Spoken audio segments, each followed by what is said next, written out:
Eu quero compartilhar uma palavra com você, continuando a nossa série de mensagens dos 40 dias.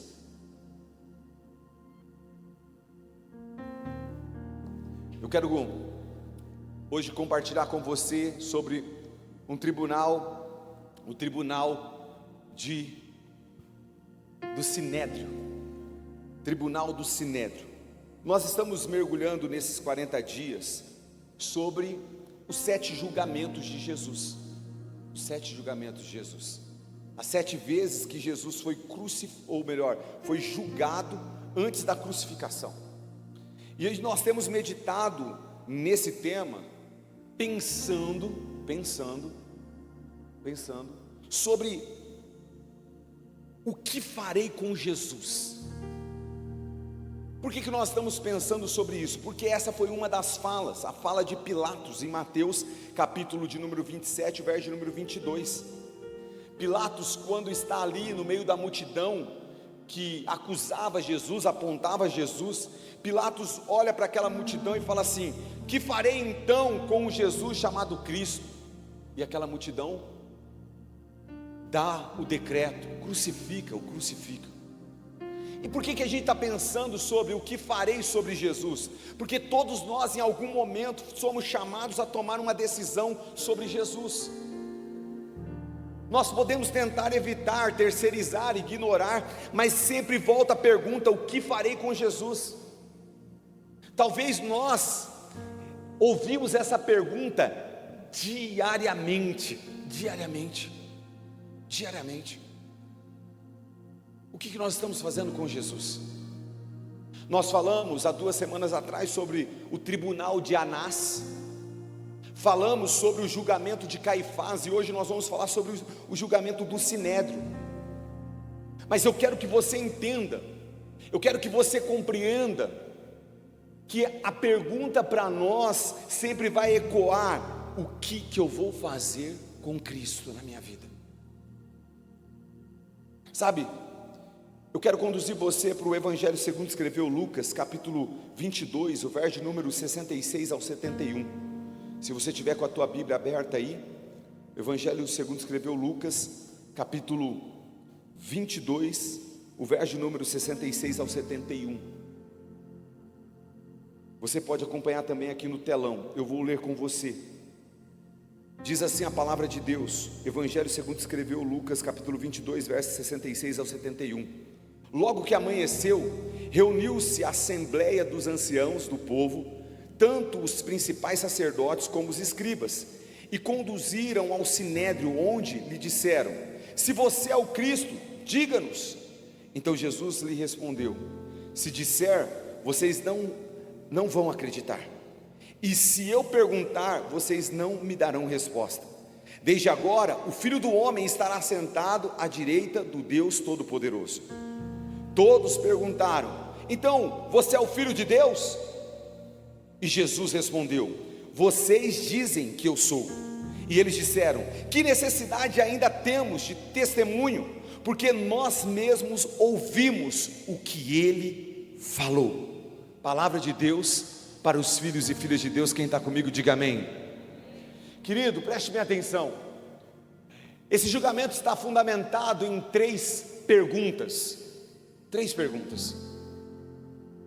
3 perguntas foram feitas para Jesus, e nós vamos entender esse julgamento a partir dessas 3 perguntas, porque todos nós precisamos entender que existem perguntas que revelam verdades profundas. Em muitos momentos da vida, uma simples pergunta expõe aquilo que está escondido no coração de uma pessoa. Uma pergunta simples pode revelar os sentimentos que estão no coração de uma pessoa. E no julgamento de Jesus diante do Sinédrio, 3 perguntas são feitas. E entenda que não são perguntas inocentes, são tentativas de acusação, são tentativas de crucificar Jesus, de achar algo para fazer com que a crucificação de Jesus fosse legal. Porém, ironicamente, Essas perguntas acabaram revelando a verdadeira identidade de Jesus. Essas perguntas revelaram que esse Cristo, esse Jesus é o Cristo prometido. Essas perguntas revelaram que Ele era de fato o Filho de Deus, que Ele é o juiz que vai julgar todos nós. Sabe, as perguntas aqui mostraram a verdadeira identidade de Jesus. E a gente precisa entender que a questão central da fé cristã sempre foi a identidade de Cristo. Sempre foi a identidade de Cristo. Jesus, quando ele foi preso no Getsemane durante a noite, ele foi interrogado informalmente, sabe?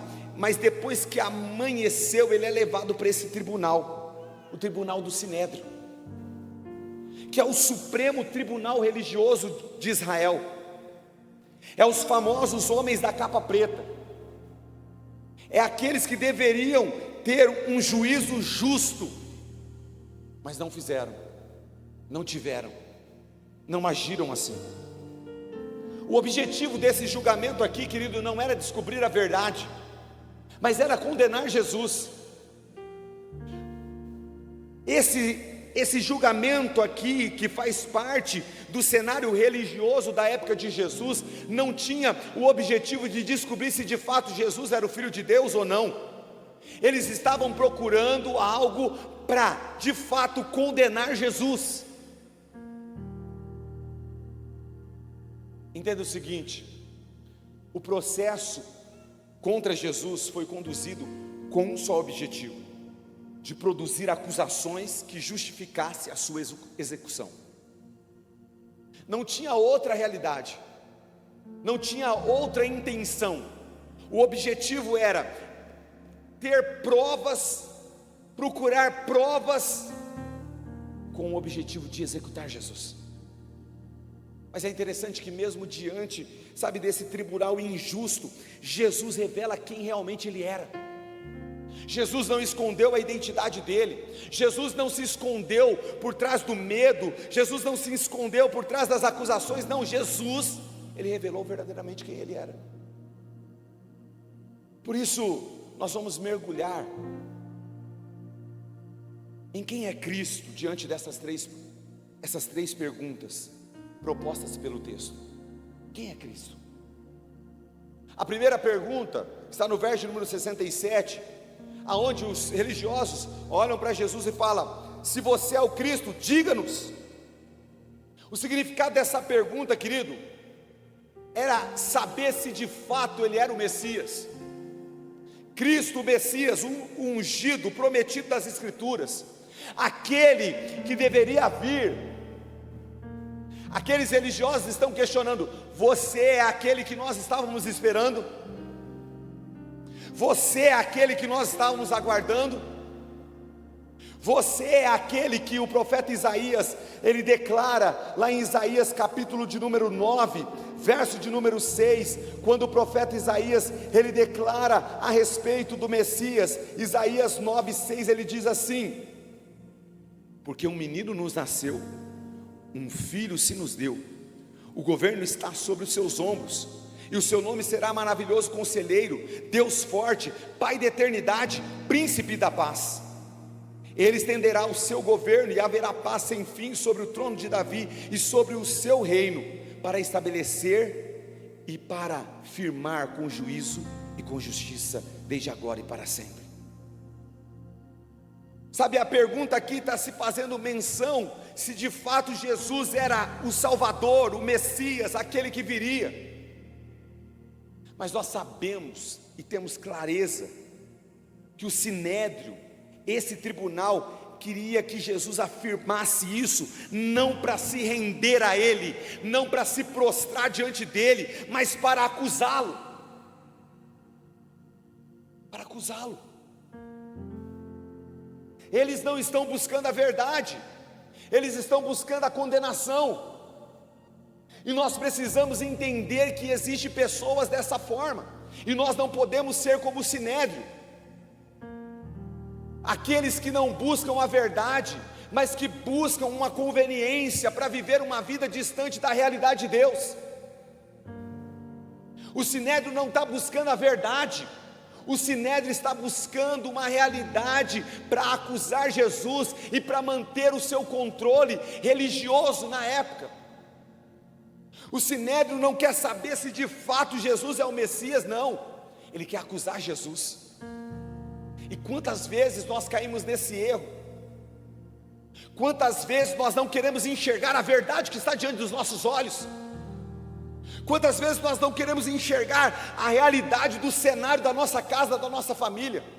Quantas vezes nós tentamos disfarçar aquilo que de fato está diante dos nossos olhos? Sabe, querido, na caminhada pastoral eu tenho aprendido que muita gente não está buscando a verdade, muita gente está correndo da verdade. Muita gente, em troca da conveniência, em troca de manter o controle na sua vida, em troca de manter pecados de estimação, em manter comportamentos distorcidos, pessoas têm fugido da verdade. Elas não querem a verdade, elas fingem, elas fazem um tribunal, elas fazem uma encenação, mas elas não querem a verdade. Nós precisamos entender que como discípulos de Jesus nós somos chamados para andar na verdade. Nós como discípulos de Jesus não podemos fingir que os cenários que estão à nossa frente muitas vezes são cenários de destruição, de distorção, de pecado. Nós não podemos, fingir que muitos comportamentos nossos precisam ser transformados pelo poder de Cristo.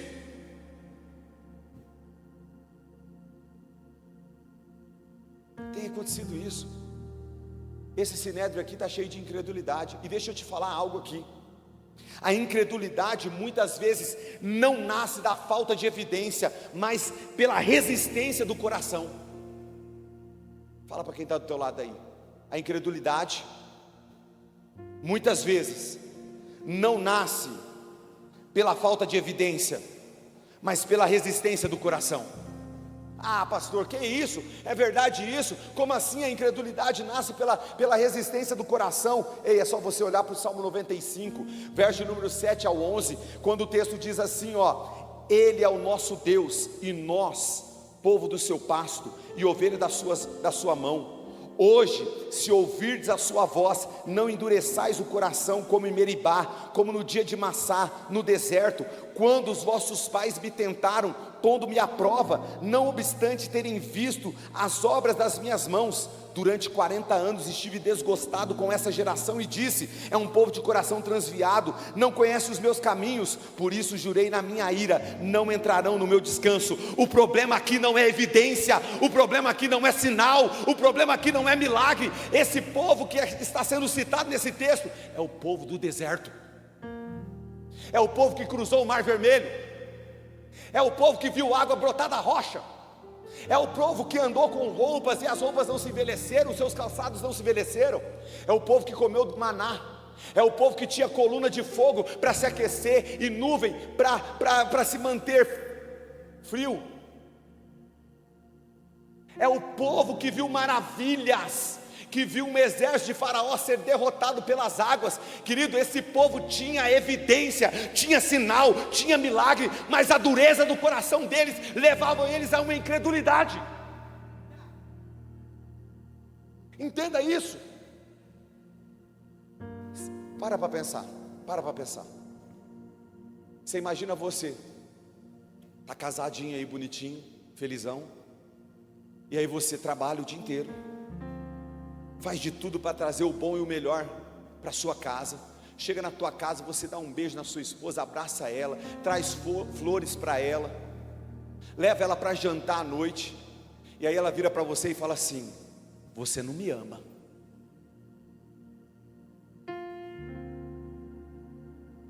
Ou você, agora tem que inverter, né? Você, mulher, que prepara a casa, limpa a casa, lava a roupa do seu marido, deixa tudo perfumadinho. Sabe, quando ele chega, você está com uma bacia de água para lavar os pés dele, fazer massagem no pé dele de um dia cansado. O que foi que as mulheres estão dando risada? Vocês não têm isso, gente? sabe, faz aquela massagem, você prepara Manuel, a comida que você quer comer, você chega, está lá, aí esse homem vira para você e fala assim: você não me ama. Ou você que dedica, sabe, para abençoar o teu filho, para dar a melhor educação para o teu filho, a melhor roupa para o teu filho, e chega lá teu filho e fala para você assim: você não me ama. Sabe o que eu estou falando para você, querido? Que muitas vezes isso acontece com Deus.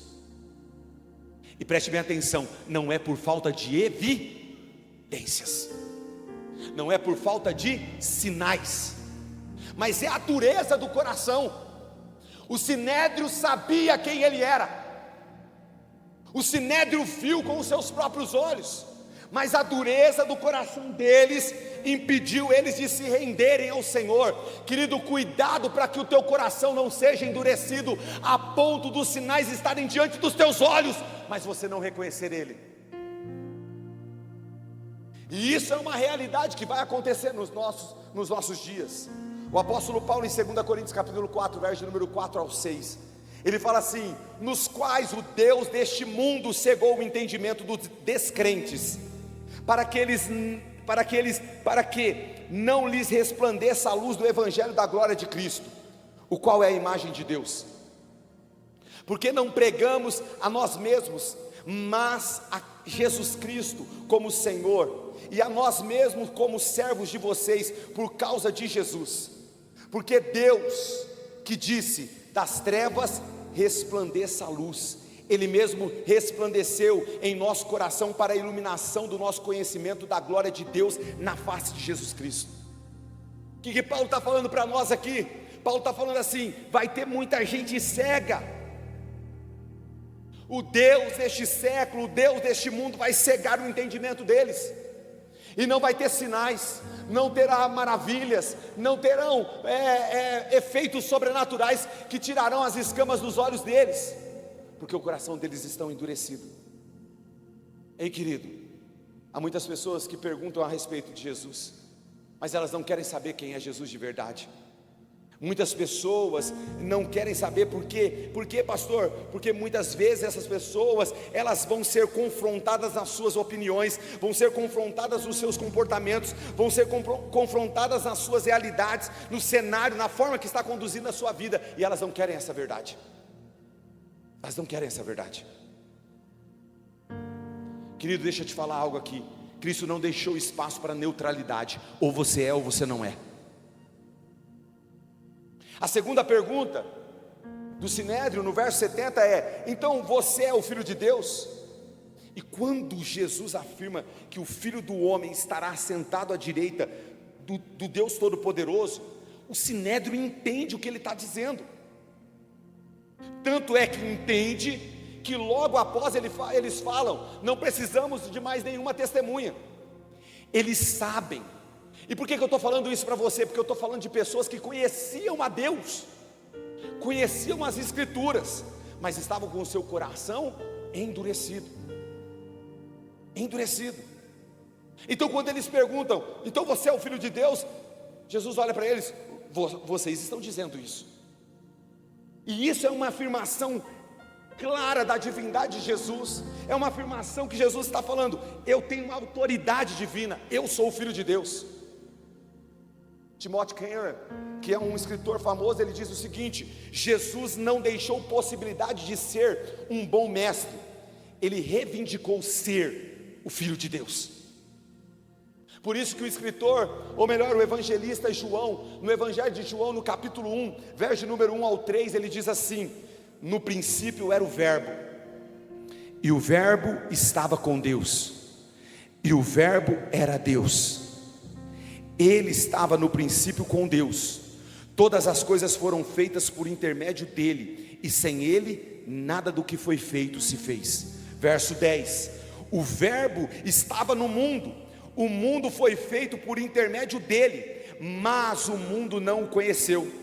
Veio para os que era seu, e os seus não o receberam, mas todos quanto o receberam, deu-lhes o poder de serem feitos filhos de Deus, a saber, os que creem no seu nome, os quais não nasceram do sangue, nem da vontade da carne, nem da vontade do homem, mas de Deus. E o Verbo se fez carne e habitou entre nós, cheio de graça e de verdade, e vimos a sua glória, glória como do unigênito do Pai. Querido, sabe o que João está falando? Ele é o Filho de Deus, ele está antes da criação, ele é o Filho de Deus, ele é o Filho de Deus. E se ele é o Filho de Deus, nós precisamos entender que não existe outra pessoa, não existe outro caminho, não existe outra verdade, não existe outra vida que nos conduz a Deus, senão Jesus de Nazaré. Muitas pessoas estão buscando em homens, em ídolos, construindo imagens, mas eu estou aqui para falar para você nessa noite: não são os ídolos, não são as imagens, não são as realidades fora, o que leva você para o céu é Jesus de Nazaré. É Jesus de Nazaré. Jesus é o Filho de Deus. Então, se Ele é o Filho de Deus, Ele tem autoridade sobre a nossa vida. Se Ele é o Filho de Deus, Ele tem autoridade sobre os nossos comportamentos. Se Ele é o Filho de Deus, Ele tem autoridade sobre as nossas decisões. E eu quero dizer para você: muitas pessoas querem um Jesus que o ajude, mas não querem um Jesus que governe a sua vida. Muitos. E deixa eu te falar algo: muitos problemas que você enfrenta hoje, se você tivesse permitido Jesus governar a tua vida, você não estaria enfrentando eles agora.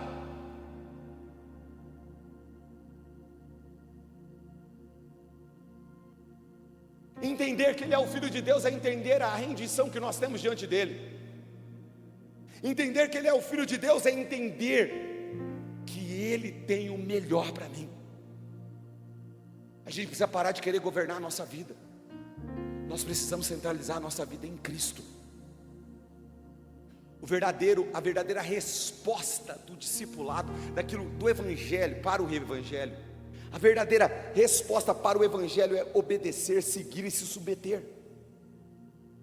Seja no trabalho, seja nas escolhas financeiras, seja nas decisões, seja no seu casamento, seja na onde for, você precisa se submeter. Eu fecho com a terceira pergunta. E a terceira pergunta está no verso número 71. Quando aqueles religiosos perguntaram, ou melhor, perguntaram: que necessidade ainda temos de testemunho?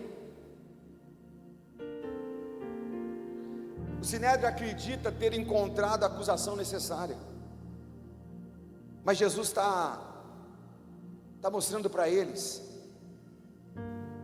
que se lhes falta a acusação necessária, Ele mesmo diz: desde agora o Filho do Homem estará sentado à direita do Deus Todo-Poderoso. Essa afirmação, essa expressão é o cumprimento da palavra de Daniel, do livro de Daniel. Se você for para o livro de Daniel, capítulo 7, verso número 13 ao 14, Daniel escreve assim: eu estava olhando nas minhas visões à noite, e eis que vinha com as nuvens do céu como o Filho do Homem, e se dirigiu ao ancião dos dias, e se fizeram chegar até ele. Foi-lhe dado domínio, glória e o reino, para que todos os povos, nações, homens de todas as línguas o servissem. O seu domínio é um domínio eterno, que não passará, e o seu reino jamais será destruído. O que Jesus está afirmando é o cumprimento da palavra que o próprio Deus havia revelado para o profeta Daniel. Jesus está afirmando que Ele será exaltado, Ele irá reinar sobre todas as nações. Os líderes achavam que estavam julgando Jesus, mas na verdade o verdadeiro juiz estava diante deles. Até porque o apóstolo Paulo afirma para nós, em Romanos capítulo 14, verso número 12: assim pois cada um de nós dará conta de si mesmo a Deus. O que você está fazendo com Jesus, no chamado Cristo, na sua vida? Porque o escritor de Eclesiastes, no capítulo 12, o verso número 14, inclusive é um capítulo que nós usamos muito para velório, mas o final, o verso 14 diz assim: porque Deus há de trazer juízo a todas as obras, até as que estão escondidas, quer sejam boas, quer sejam más. O que você está fazendo com o chamado Cristo? O que você está fazendo com Jesus na sua vida? Porque o julgamento de Jesus foi, sabe, um momento onde o mundo revelou a sua culpa, aonde o ser humano declarou a sua culpa.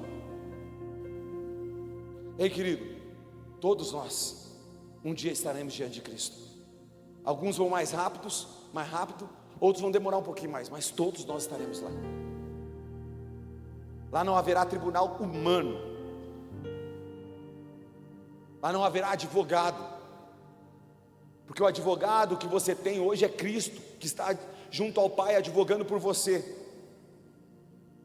Mas eu tenho certeza que nesse tribunal uma pergunta vai ser feita: o que você fez com Jesus? O que você fez com Jesus na sua vida? O que você fez com o Cristo prometido? O que você fez com o Filho de Deus? O que você fez com o juiz que reina? Os líderes religiosos rejeitaram, por quê? Porque não queria se submeter. Por que você não quer se submeter? Por que você não quer se render àquele que pode fazer infinitamente mais do que pedimos ou pensamos? Eu vou ler o texto porque eu não consigo, veio na mente, então vou ter que ler. Salmo 32, o verso número 8 e 9. Eu o instruirei e lhe ensinarei o caminho que você deve seguir. Deus está falando isso. E sobre as minhas vistas lhe darei conselhos. Não seja como o cavalo ou como a mula, que não tem entendimento, que são dominados com freios e cabrestos, do contrário, não obedecem a você. Por que resistir àquilo que está diante dos nossos olhos? Por que esses religiosos resistiram? Porque não queriam se submeter. Mas hoje cada um de nós precisa responder a mesma pergunta. Jesus não nos deixou a opção de considerá-lo apenas um grande mestre. Ele quer ser Senhor da sua vida. É Senhor ou nada. Agora você vai continuar com o teu coração humano, sabe, diante das evidências, diante dos sinais, diante daquilo que Deus já falou com você numa experiência pessoal. Você vai ficar com o coração endurecido. O final do salmo que nós lemos, o Salmo 95, fala que eles não entraram no descanso. Uma geração não entrou no descanso. Sabe por quê? Porque tinha o coração endurecido. Muitas vezes nós não conseguimos descansar na nossa espiritualidade, na nossa vida emocional. Por quê? Porque, querido, o nosso coração está endurecido. Jesus está mostrando, Jesus está falando, Jesus está dando a direção. Jesus quer, sabe, manter o governo dele sobre a sua vida, mas você insiste em querer fazer com as suas mãos. Jesus é o Filho de Deus, querido, e cabe uma resposta a Ele: arrependimento e fé. Cabe uma resposta a Ele: entrega da vida, a entrega, sabe, completa. Cabe uma resposta a Ele: se submeter ao senhorio dEle. Por que aqueles que estavam julgando Jesus foram julgados? Porque o coração deles estava endurecidos. Agora aqueles que creem nele e que se rendem, recebem um perdão, a graça e a vida eterna. O Sinédrio não pôde experimentar isso, mas você que está aqui hoje pode. Você pode não se esconder mais da verdade. Você pode não mais querer, sabe, evidências para ver se realmente é de Deus, porque Deus está com você. Você pode quebrar essa incredulidade quebrantando o teu coração diante do altar do Senhor. Você pode entregar o governo da sua vida para o Filho de Deus. Você pode. Agora, até quando você vai ficar, sabe, parado como o sinédrio, buscando realidades assim que não tem compatibilidade com aquilo que você crê? Até quando? Até quando você vai ficar parado e só observando? É hora da gente mudar. É hora da gente alinhar a nossa vida ao propósito de Deus. Então eu quero que vocês se coloquem em pé enquanto eles vão diminuir as luzes ali. O sinédrio deu um decreto,